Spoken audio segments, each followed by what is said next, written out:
In the beginning, the solar system is a swirl of gas and dust.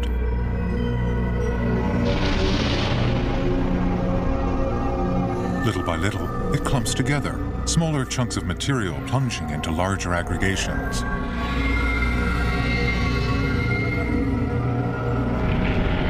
They form the planets.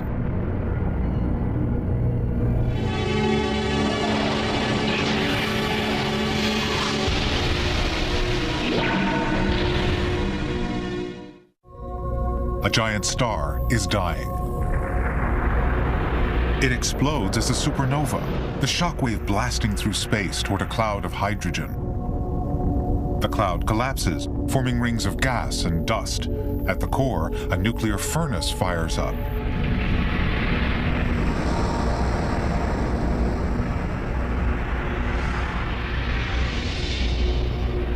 Our sun is born.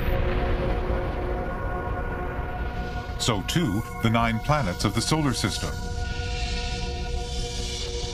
This empire of the sun is like a bubble. It's called the heliosphere. Within, the sun reigns supreme. So what is the sun, this local star of ours?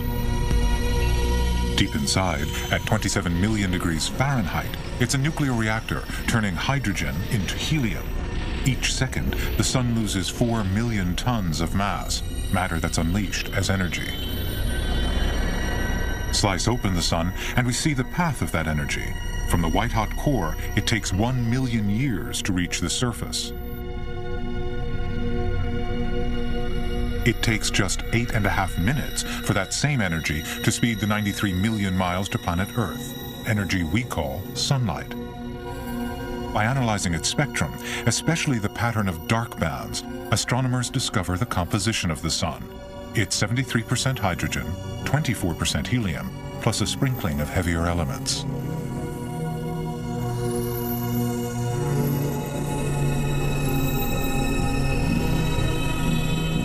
This is the solar surface, the yellow photosphere, temperature about 10,000 degrees, and above it, the fireworks of the red chromosphere.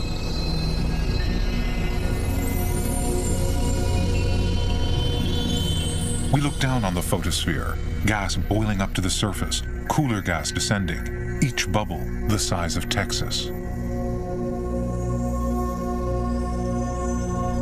Not a sunflower, but a sunspot.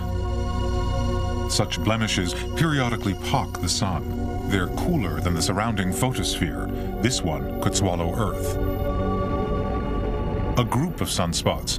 They can grow in 10 days, fade in 2 weeks. Here, the rotating sun has a spotty face. At other times, it's spotless. Sunspots indicate magnetic activity. They show where force lines burst from the sun and where they re-enter.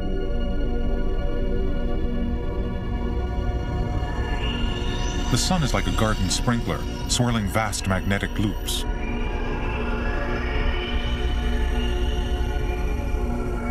Every 11 years, the magnetic poles flip. Midway between flips, the sun is at magnetic maximum. Its force lines generated by gases just beneath the surface. The surface spins at different speeds. At the equator, it rotates once in 26 days. At the poles, it takes 37. This tangles and distorts the magnetic field.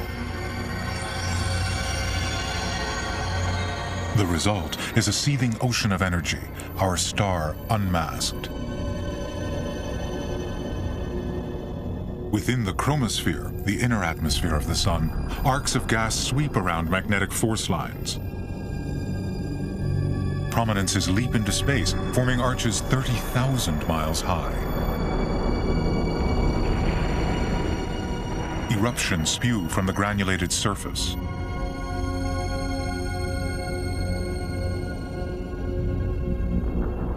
Prominences are surges of flaming gas triggered by magnetic releases deep below.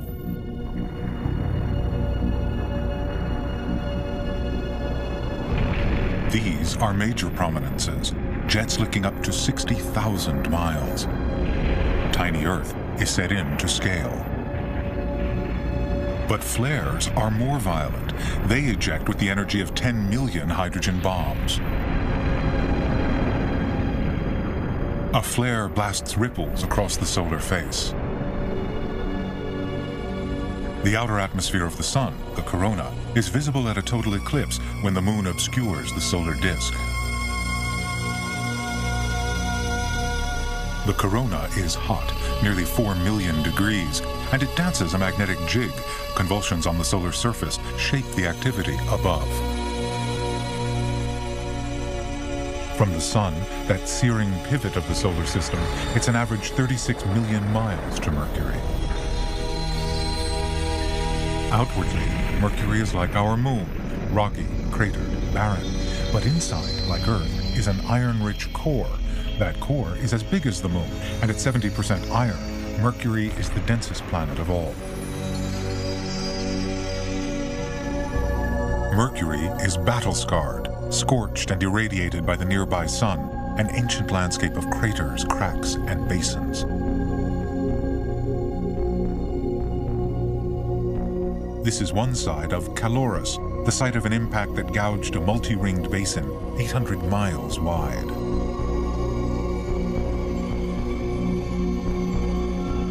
The culprit is a planetesimal, a lump of primordial matter. Such missiles rained in torrents upon the early planets.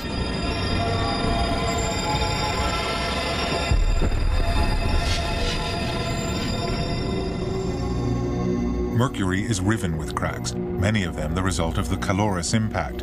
It may also have caused this lava plain, molten rock surging from beneath. But most plains post-date Caloris. They formed as cracks spewed great seas of lava. In contrast, Mercury's highlands have much sharper features. The epoch that created these plains runs for 1 billion years, but for the last 3 billion, there's been no volcanic activity. Mercury is inert, the interior solid. All that disrupts the surface are random whacks from space, calling cards like these. The arrow shows how slowly Mercury spins on its axis. It turns only 1.5 times in a single orbit of the sun. The result is a crazy calendar. It means Mercury's day is twice as long as its year. The day lasts 176 Earth days, the year just 88. It gets stranger. If you stood on Mercury, you'd see the sun apparently shrinking in the sky. It's to do with the variable distance of the sun.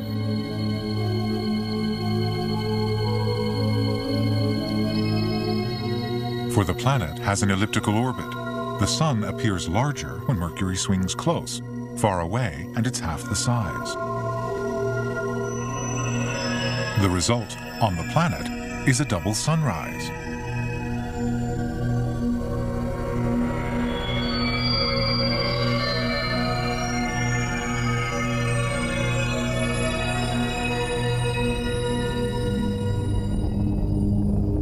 The proximity of the sun means Mercury is hot.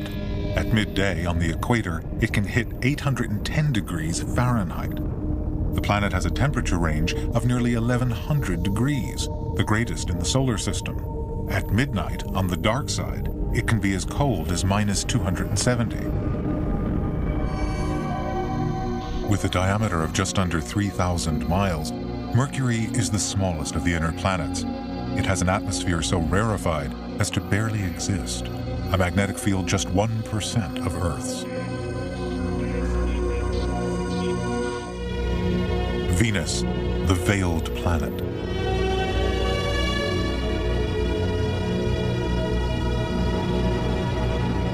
Venus, choked in smog, a crushing atmosphere of carbon dioxide.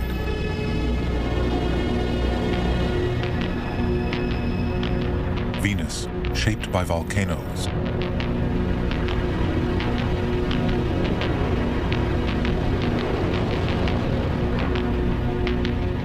Venus, where day and night, it's always 900 degrees Fahrenheit. Yet no sun ever penetrates these poisonous skies.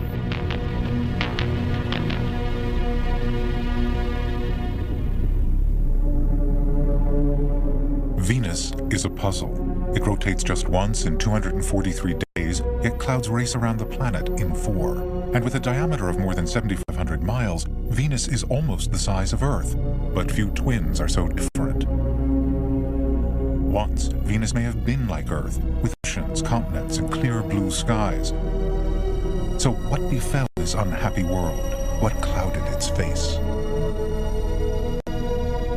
The unveiling of Venus begins with radar. Astronomers have their first image of the surface, and with it, the discovery that Venus rotates backwards.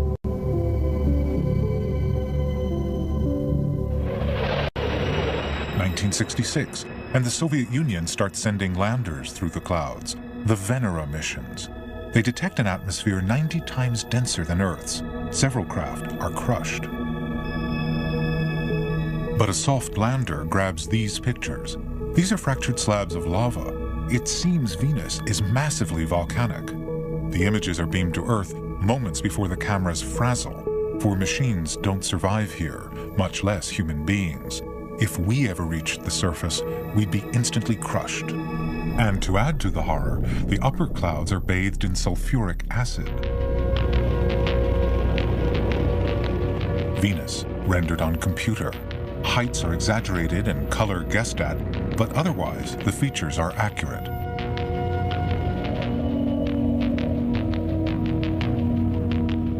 Three impact craters, rare on Venus because only the biggest space rocks make it to the surface. The rest vaporize in the super-dense atmosphere.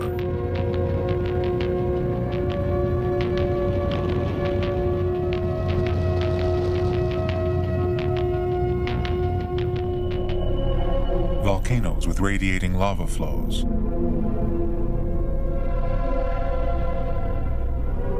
The Cleopatra crater, its rim breached by lava.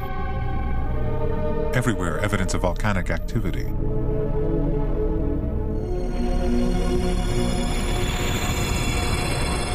Volcanoes have belched here for possibly billions of years. No one knows why. And eruptions may still occur, their sulfur adding to the toxic atmosphere.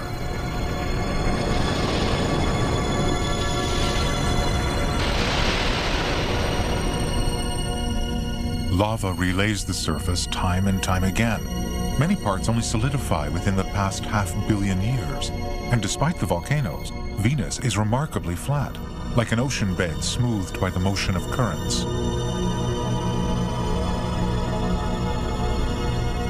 Here, the Venusian winds have carried ash from a volcanic dome.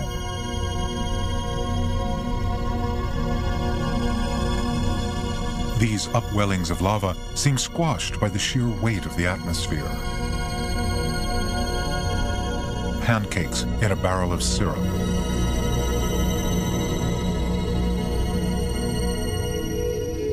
Deeper inside, Venus is rather like Earth. Same density, same crust, same mantle, same core. The core is solid, probably a mix of nickel and iron. But unlike Earth, there's no molten outer core. As a result, the Venus of today has little or no magnetic field. Mars, Earth, and Venus mark out the habitable zone of the solar system. Venus, closer to the Sun, is at the zone's inner edge. But did it once have water, oceans, and continents? Billions of years ago, it may have been this way. One theory is that the Sun, much closer and hotter than on Earth, slowly evaporates the seas. Water vapor fills the upper atmosphere. There, it's split by the heat of the Sun. Hydrogen leaks into space. With carbon dioxide released from the oceans, the atmosphere thickens. Heat can't escape. There's a runaway greenhouse effect. Venus is trapped in a giant pressure cooker.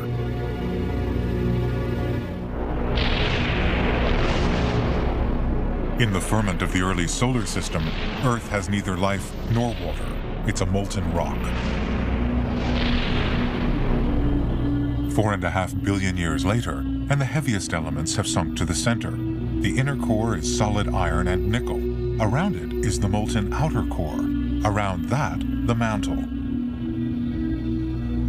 Earth's magnetic field and its wandering North Pole are caused by the solid inner core sloshing about in the molten outer core. As the toxic gases of our early atmosphere condense, rain starts to fall. Pools become lakes. Lakes become oceans. Today, they cover 70% of the planet. They lock up carbon dioxide, bequeathing us an atmosphere 1/5 oxygen, 4/5 nitrogen.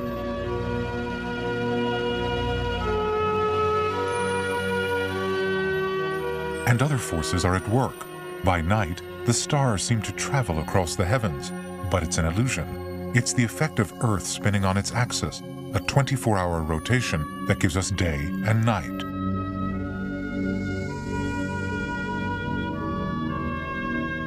It's the same with the sun. As its shadow creeps across a dial, the sun isn't moving, it's the Earth.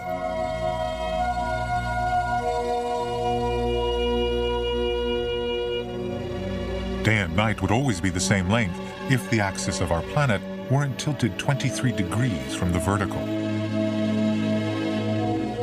Add the complication of Earth's orbit around the sun, and the seasons are explained. An orbit takes a year. Each day, the angle at which sunlight falls on Earth changes slightly. Over a season, it's a lot. Over 6 months, the change is greatest of all. From this position, it's winter in the northern hemisphere, summer in the south. Short, cool days in the north, long, hot days in the south. 6 months later, when Earth is at the other side of the sun, it's summer in the northern hemisphere, winter in the south. But fundamental to climate is the sun. At the equator, where it shines most directly, it causes hot, moist air to rise. This drives 3 great engines of air that circulate between the equator and the poles, air that rises and falls. It's the reason for our winds. If Earth didn't spin, they'd blow north and south. Since it does, they're slewed to the east or to the west.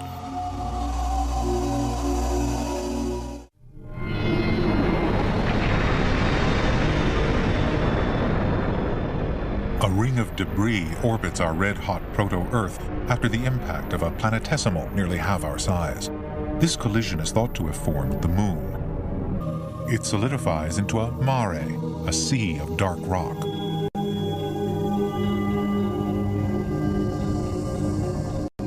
Such upwelling ceased just over 3 billion years ago as the interior hardened. This is the surface of today.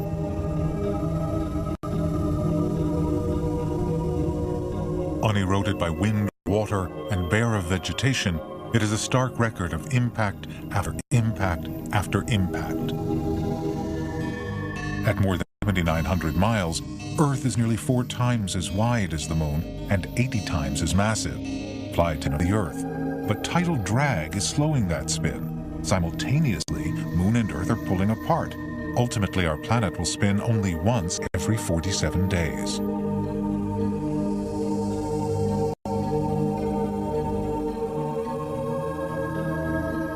And Mother Earth is subject to another tug of her satellite. It makes her axis wobble. The cycle lasts nearly 26,000 years.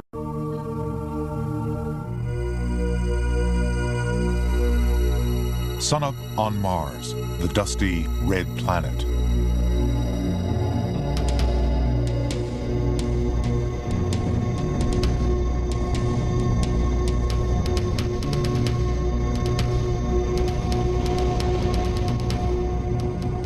Mars is fascinating, for it's the world where we will walk next. It's a little over half the size of Earth, but there's much in common.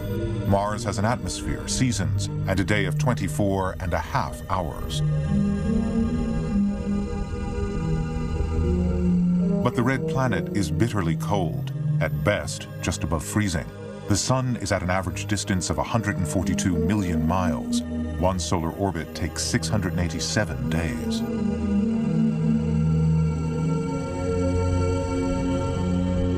Mars, setting behind one of its two tiny moons. They're probably ancient asteroids, petrified rocks captured by an ice-cool planet.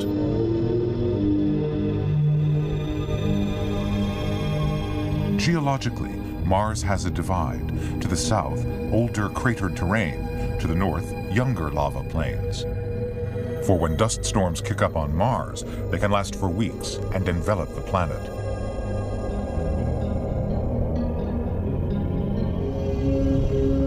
For an idea of scale, superimpose North America on Mars. The distance from coast to coast is some 2,500 miles. That's the length of the red planet's greatest rift, Mariner Valley.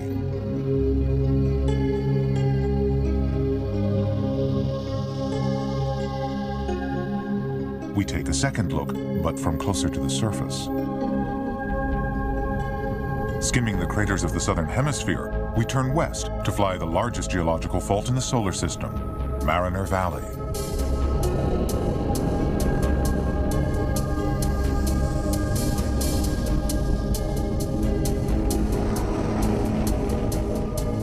To the highlands west of Mariner and the volcanic dome of Arsia. Another called Havonis. A third named Ascraeus.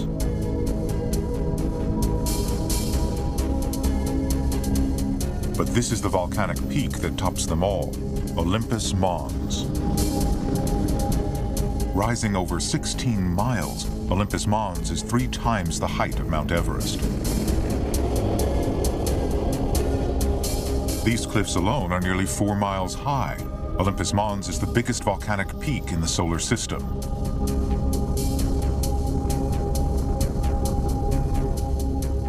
There's a theory of oceans forming on early Mars because of immense volcanic upheaval. Eruptions melt subsurface ice, quickly flooding the planet. A respectable atmosphere develops of carbon dioxide. Temperatures soar. So why doesn't Mars go green and spark life? One factor could be climatic instability caused by huge variations in the tilt of the planet. But the main reason is volcanic shutdown. No major eruptions to replenish the atmosphere. An atmosphere slowly leaking into space because of weak Martian gravity.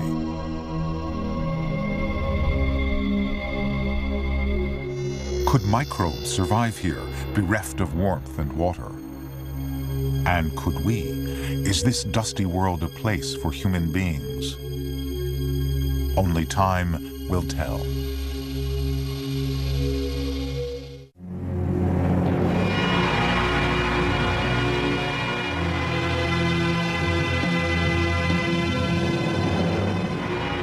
Jupiter is a giant ball of gas, bigger than all the other planets put together.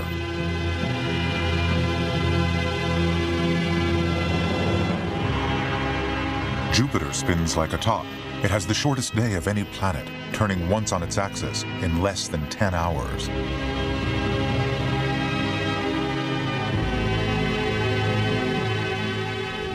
Glimmering through Jupiter's ring of dust, the Sun is but a beacon 485 million miles distant.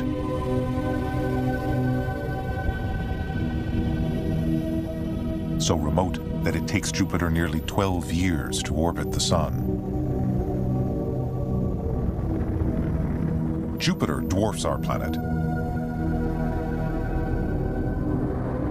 It needs 11 Earths to span Jupiter's diameter,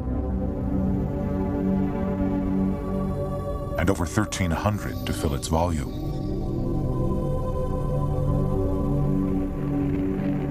Where comets are concerned, Jupiter is like a vacuum cleaner. This comet, on a journey from the fringes of the solar system, swings a little too close.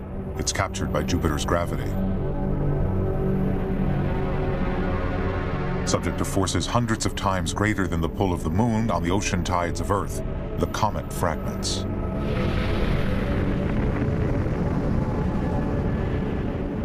It's July 1994, and more than 20 pieces of comet Shoemaker-Levy 9 plunge towards Jupiter.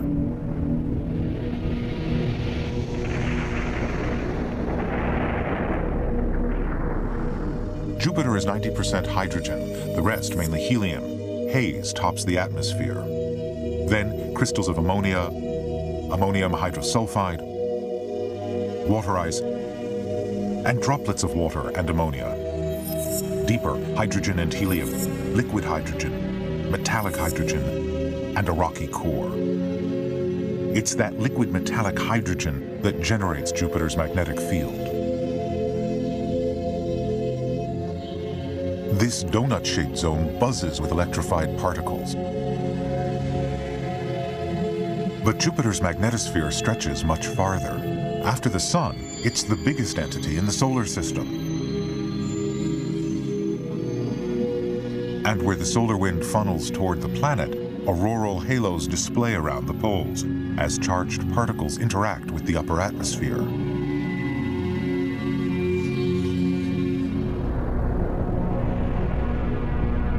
The 16 moons of Jupiter.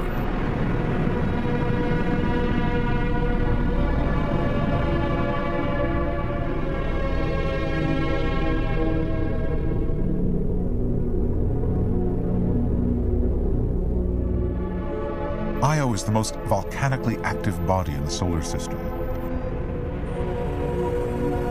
It heaves with eruptions. Lava relays the surface over and over again.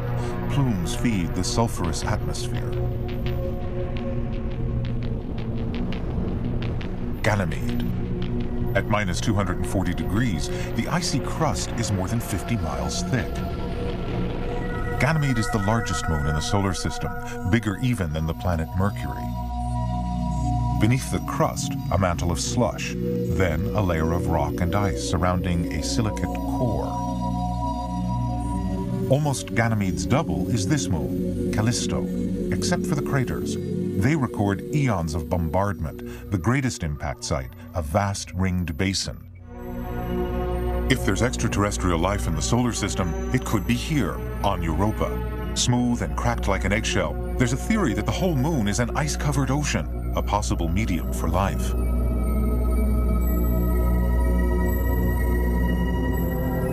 For the waters may be warm, heated by gravitational flexing caused by Ganymede and Io. But this ice may be many miles thick.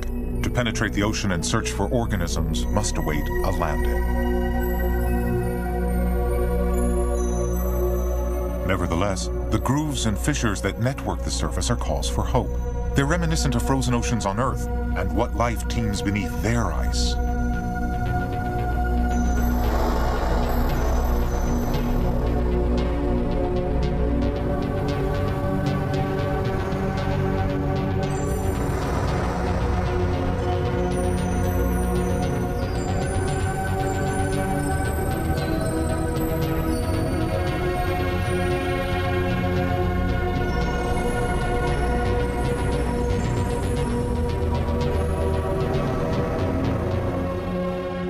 The Big Four of Jupiter's 16 moons, a mini solar system. Our world is just 93 million miles from the Sun. Sweep out past Mars, last of the terrestrial planets, and cross the Great Divide to Jupiter. Saturn is beyond. This beautiful planet is nearly 10 times farther from the Sun than is Earth. Its solar orbit takes almost 30 years, its daily rotation 10¼ hours. After Jupiter, Saturn is the largest planet, so buoyant that in an ocean big enough,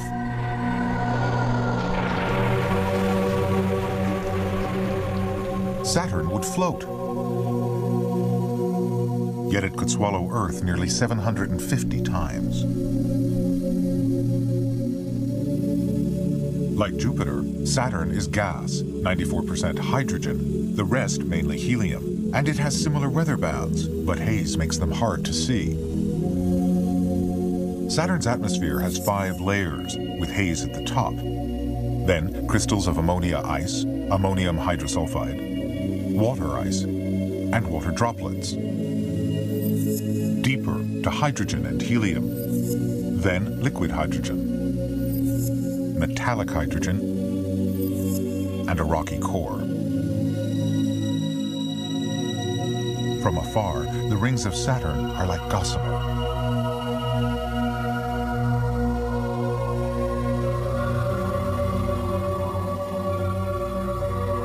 Close up, they're billions of moonlets, from specks of dust to icy rocks the size of trucks. Some of the rings are kept neatly in orbit by little shepherd moons. Here's a pair marshalling the outermost ring.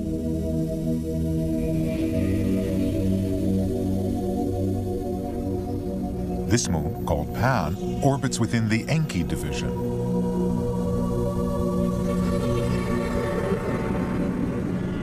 But the rings are a puzzle.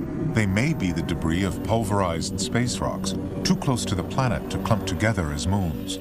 Within a few million years, the rings of Saturn may well disperse.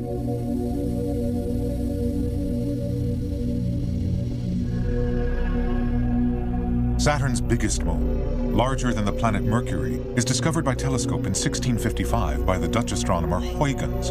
The moon is Titan, and it's a little like early Earth in deep freeze. The atmosphere is rich in nitrogen, just like Earth. Temperature is minus 310 degrees Fahrenheit. Is Titan a laboratory for life?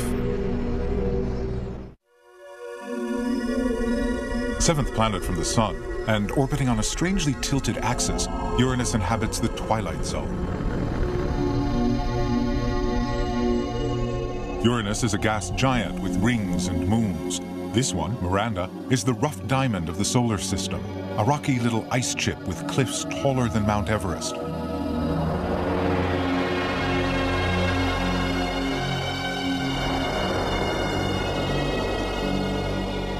It's cold out here. Uranus is 19 times farther from the Sun than is planet Earth.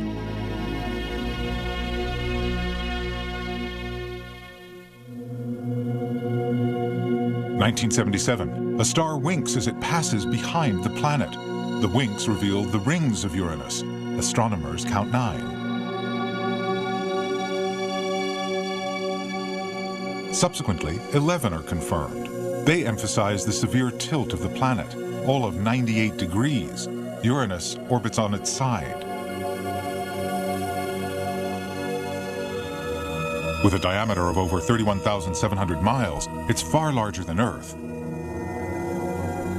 But compared to Jupiter, that's modest.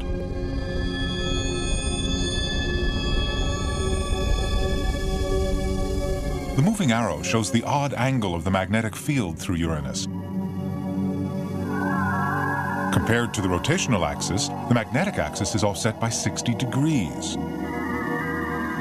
On Earth, it's only 11. The atmosphere is mainly hydrogen, with helium and a touch of methane. The upper band is a narrow layer of haze rich in hydrocarbons. Below, hydrogen and methane, ammonia and hydrogen sulfide, and a transition zone of gas and liquid. Deeper still, liquid hydrogen, a mantle of ices, and a rocky core. Uranus has 17 known moons.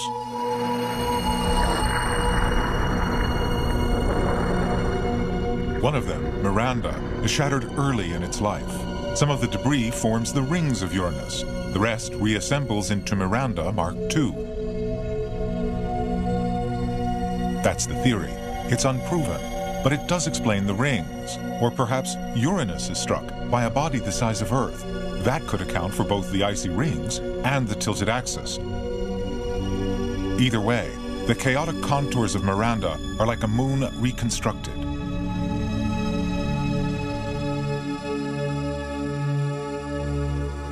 Miranda, less than 300 miles across, is a riot of geological form. The most spectacular, these ice cliffs, up to 10 miles high. Fall from the top in this puny gravity, it would be 14.5 minutes before you hit the ground.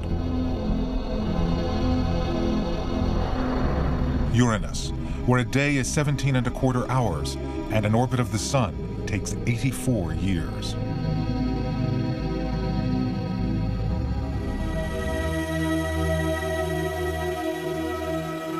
We've reached Neptune, last of the gas giants, last major planet. Neptune's solar orbit takes 165 years. This planet is 2,800 million miles from the Sun. Neptune, on the left, is denser but slightly smaller than Uranus. Our planet would stretch across Neptune more than 4 times, a width of just under 31,000 miles. To span Jupiter, 12 Earths or 3 Neptunes more than do the job. Neptune is the windiest place. At the equator, gales roar at 1,250 miles an hour. These cloud tops are cold, minus 330 degrees Fahrenheit, but the weather is driven by internal heat, something missing on Uranus. The Great Dark Spot. Over a number of days, it changes shape. To the southeast, another storm, the Wizard's Eye, bigger than any typhoon on Earth. Neptune spins once in 16 hours. The atmosphere is 85% hydrogen, 12% helium, the rest mainly methane. There are 4 distinct layers. The outermost is stratospheric haze with lots of hydrocarbons. Lower down, hydrogen and methane. Then ammonia and hydrogen sulfide, and a transition zone of gas and liquid. Toward the center, liquid hydrogen, a mantle of ices, and a rocky core. Neptune has 2 main rings. Parts of the outer ring thickened where material has clumped. In imaginary close-up, particles of icy dust. There are 8 confirmed moons. Triton. 1,680 miles across, Triton has the coldest known surface, minus 396 degrees, yet it spurts blackened nitrogen.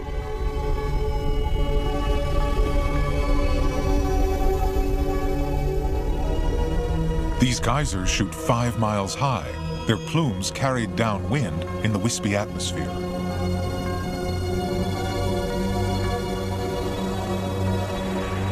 Triton may be a captured planetesimal, like Pluto, the planet beyond, a world at the very edge. Far beyond is the Oort cloud, a swarm of freezing debris that shrouds the solar system like a sphere.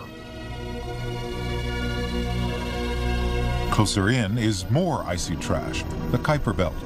Pluto, with its wide eccentric orbit, may well be a member of this belt and not a true planet. Pluto and its moon Charon have a combined mass of less than 1/5 of our moon, little frontier worlds of methane and water, frozen in the outer gloom. On average, compared to Earth, they're 40 times farther from the Sun. 5 billion years from now, the Sun runs short of hydrogen. It starts to expand. From a diameter of 870,000 miles, it bloats to 200 times that size, a red giant. The nearest planets vaporize. Mercury, Venus, Earth. Then begin the convulsions. Like cosmic smoke rings, the Sun puffs off a series of nebulae. The white-hot core is exposed. It collapses to the size of Earth, a white dwarf. Of the inner planets, only Mars survives in lonely orbit. Our Sun expires as a dead black dwarf.